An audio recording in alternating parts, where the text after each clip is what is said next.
Every night around 9 p.m., my grandmother's small kitchen light would glow.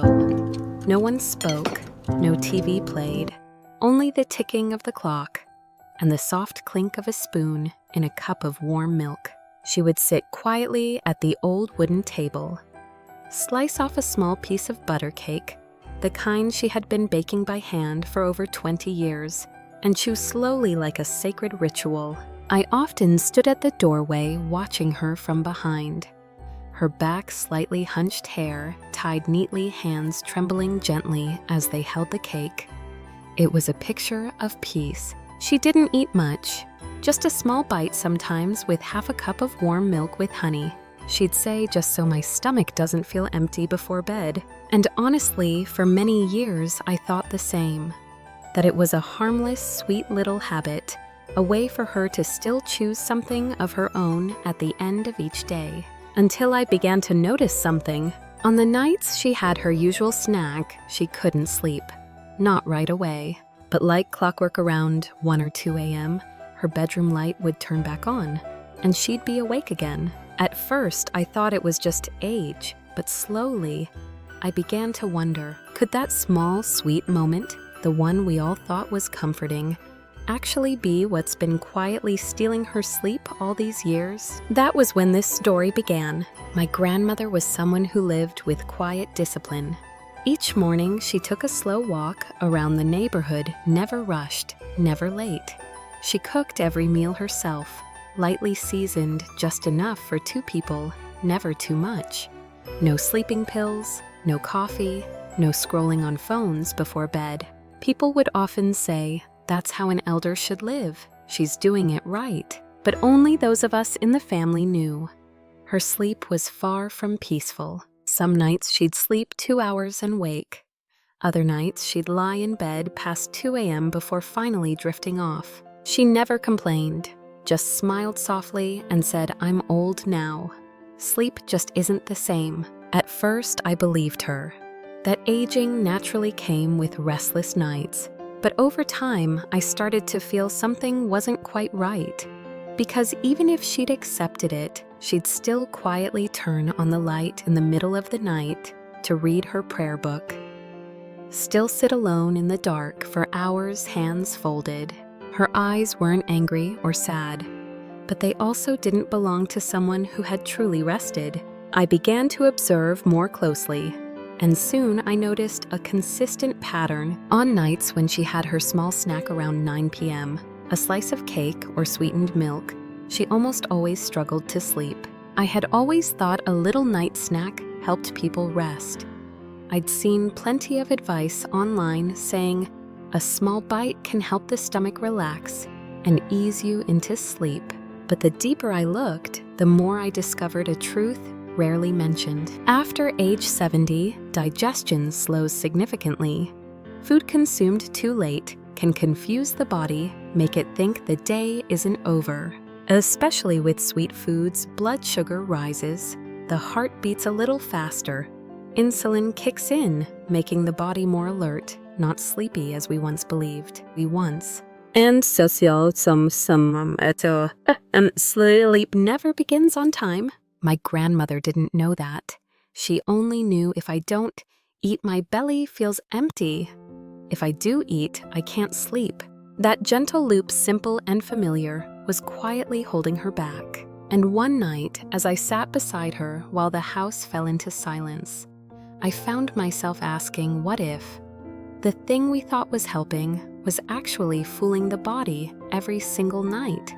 What if she wasn't losing sleep because of age, but because of a tiny piece of cake cut with all the care of an old belief? From that night on, I began searching for another way. Something soft, something kind, nothing drastic, but something that might just bring her sleep gently home. I began keeping track, not of anything complicated, just quiet notes each night. What time did Grandma eat? What exactly did she have? What did she do afterward? And how did she sleep that night? The results didn't surprise me, but seeing them clearly still startled me. Whenever she had a slice of butter cake or a cup of warm milk, With honey close to bedtime, she'd sleep for a while, then wake. Not because of nightmares, not from pain, just awake and unable to fall back asleep. I didn't want her to feel guilty or that I was watching too closely.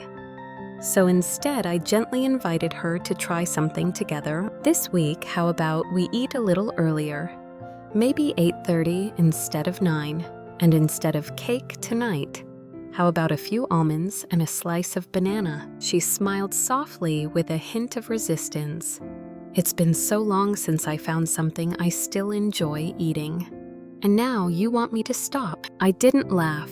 I just nodded and whispered, "We're not giving anything up. We're just trying 7 days. If it doesn't work, we go back." She agreed, not because she was convinced, but maybe because she wanted to give me a chance, just like I was trying to give her one more chance at a restful night. I made a small chart. Each day had 2 lines. What time did she eat? How many hours did she sleep? I gave her a green pen. I used red.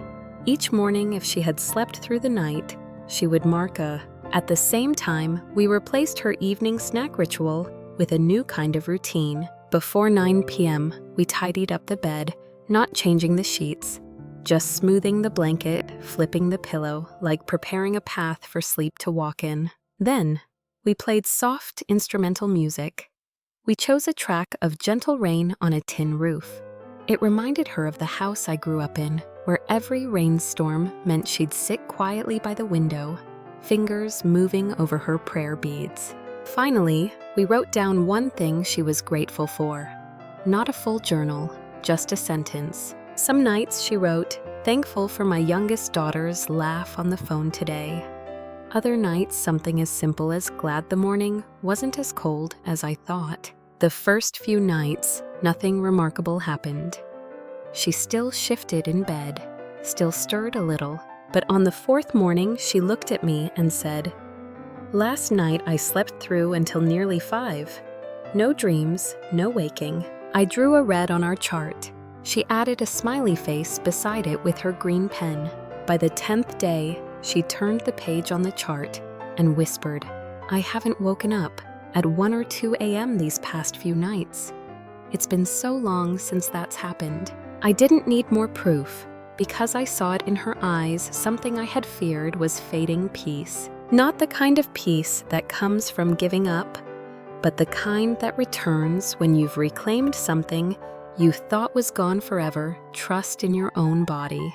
These small rituals, as tiny as a spoon stirring milk, turned out to be the keys that opened the quiet door to sleep. And my grandmother, who once believed she'd be stuck with restless nights forever, began to relearn how to sleep, like a child gently rocked by the rhythm of her own breath. After walking through my grandmother's nightly habits, page by page, I came to believe something simple. Not everyone needs a dramatic change to sleep again. They just need a small one in the right place and gently done. The issue wasn't eating at night. It was eating too late. Eating the wrong things and not giving the body enough time to wind down. So together, Grandma and I created new guidelines. Not strict, not forced, just gentle signposts along an old path so she could walk it again without getting lost. 1. Eat earlier or choose foods that are easier to digest. After the first trial week, she began to eat her evening snack before 8 p.m. If she still felt a little hungry later, she'd reach for a few almonds, a slice of banana, or a spoonful of unsweetened yogurt. Gone were the butter cakes. Gone was the honey milk combo. In their place, a warm cup of chamomile tea set by a slightly open window, letting the night breeze drift in like a long exhale. She said at first it felt like something was missing, but now it feels lighter, not too full, not too worried. It's like eating and letting go at the same time. 2. Don't lie down right after eating. It seems obvious, but it's easy to overlook. Before Grandma would eat, then shower, then head straight to bed. Now she does it differently. After her light evening snack, she takes a 10-minute walk around the garden or just sits listening to instrumental music. Simple things, but enough to tell her body, the day is done. There's nothing left to do. Now it's time to rest. 3. Replace eating with a different form of comfort. One day I asked her, "Grandma, why did you always eat so late at night?" She paused, then said, "Because I felt empty." Eating made me feel warm again, but slowly we replaced that habit with 3 soft rituals: straightening the bed, listening to gentle rain sounds, writing down one thing she was satisfied with that day. These things didn't feel like restrictions. They felt like choices. She no longer lay in bed wondering, will I sleep tonight? Instead, she thought, tonight I've already calmed my heart. If sleep comes good, if not, I'm still okay. I remember one evening vividly. I peeked into her room to say goodnight. She was already lying on her side, breathing deeply. One hand rested softly on her belly. Her eyes were closed. The amber glow of the night lamp lit her face, and in that moment, I didn't see an 80-year-old woman. I saw someone fully małżonka and in command of her evening, like a small queen peacefully reigning over her quiet castle. Sleep doesn't come from luck. It doesn't come from trying hard enough. It comes when you learn how to close a day with actions that are small but full of presence. If you're still awake and watching this from your usual chair in the quiet of your home, then perhaps, just like my grandmother, you've been holding on to a nightly habit for years. A little slice of cake, a warm sip of milk, something small that brings a bit of comfort before bed. And you're not wrong for wanting that, because for many elders, the night isn't just rest, it's a quiet space where old memories stir, where silence can feel heavier than it used to. That late night snack. It's never just about hunger. It's about control. It's about saying, this is mine. This moment is mine. But if you've done it for years and still find yourself lying awake at 1 a.m. staring at the ceiling, then maybe, just maybe, something is ready to shift. Not everything, not all at once, just a gentle change in timing. If you still want to eat before bed, go ahead. But try eating 30 minutes earlier, or choose something lighter. A slice of banana, a handful of almonds, a warm cup of chamomile tea unsweetened. And tonight, if you're open to one more tiny change, instead of reaching for cake, try reaching for a pen. Write down just one line from today. I called my daughter. The weather was kind, no heater needed. I listened to an old favorite song. Write it down, not to remember, but to close the day like gently shutting a book. To signal to your body, I am done for today. Now I am ready to rest. And if you try it, if tonight you sleep a little easier, I invite you to come back to this video and leave a note. You don't need to write much, just one line, I tried and it helped. Or I've been like your grandmother. I will read it, and I believe others watching will read it too, because we all deserve better sleep. And sometimes all it takes is seeing someone else try first. My grandmother once believed she would never sleep well again, but she was wrong. All it took was placing a few small stones in the right place, and suddenly the path to sleep became smoother than it had been in years. You deserve that too, a night of rest. No struggle, no forcing, just a soft mind rocked to sleep by the gentleness you gave yourself.